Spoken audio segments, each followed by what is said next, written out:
Jadi begini, perceraian itu tidak semata-mata kita mengutarakan amarah kita itu dengan asumsi pikiran kita. Yang kita harus lihat itu daripada isi amar putusannya perceraian itu bagaimana. Jadi saya ambil dua alternatif. Perceraian, ada kala hakim memutuskan cerai, kan gitu kan, tidak menyatakan harta gonogini, tidak memutuskan bagaimana si nafkah daripada anak.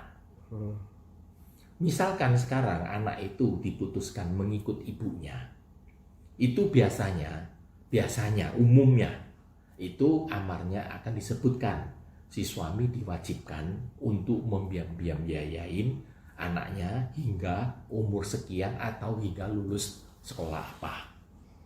Juga biasanya dituntut untuk menafkahin istrinya hingga istrinya itu nikah lagi.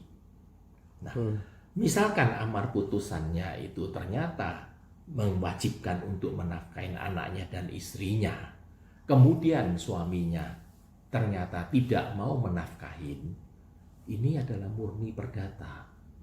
Sehingga yang bisa dilakukan adalah istrinya mengajukan permohonan kepada pengadilan setempat yang memutuskan cerai untuk amani, melakukan peringatan kepada si mantan suaminya untuk supaya mematuhi dan melaksanakan amar putusan.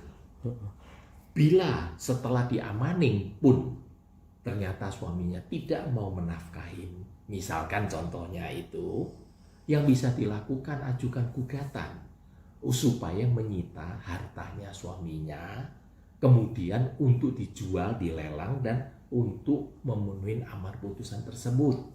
Tapi ini adalah langkah-langkah hukum yang sewajarnya dan seharusnya.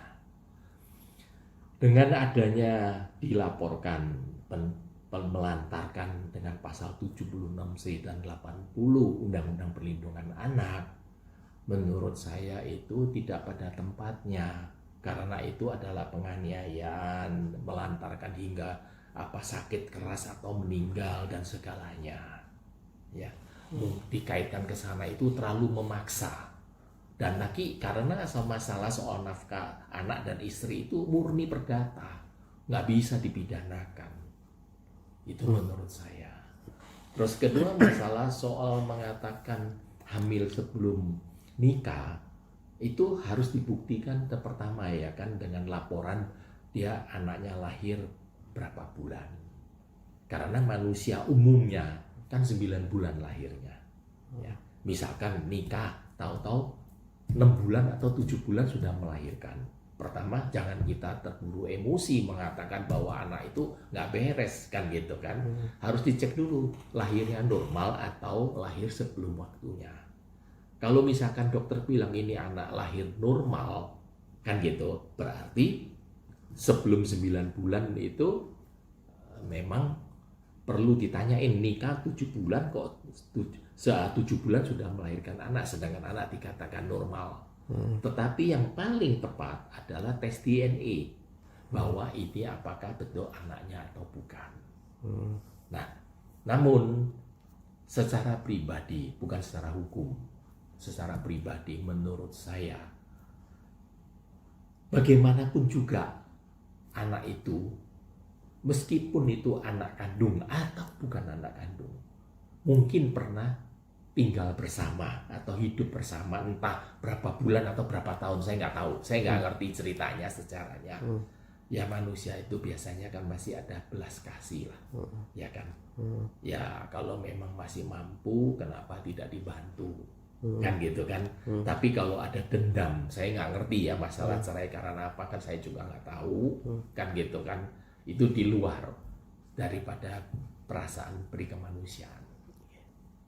Itu kan dari amar putusan kan disebutkan kan, biasanya disebutkan kan suaminya boleh menjenguk anaknya seminggu berapa kali atau setiap hari diperbolehkan.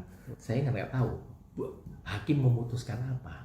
Kalau hakim memutuskan bahwa dia boleh dijenguk setiap hari, kemudian diblokir aksesnya, ya berarti dalam hal ini kan memang mencari sesuatu api, hal yang baru lah istilahnya, cari gara-gara lah kalau kasarnya kan begitu. Kan saya tidak tahu, saya tidak bisa komentar, cuma saya bilang andai kata demikian itu seharusnya begitu.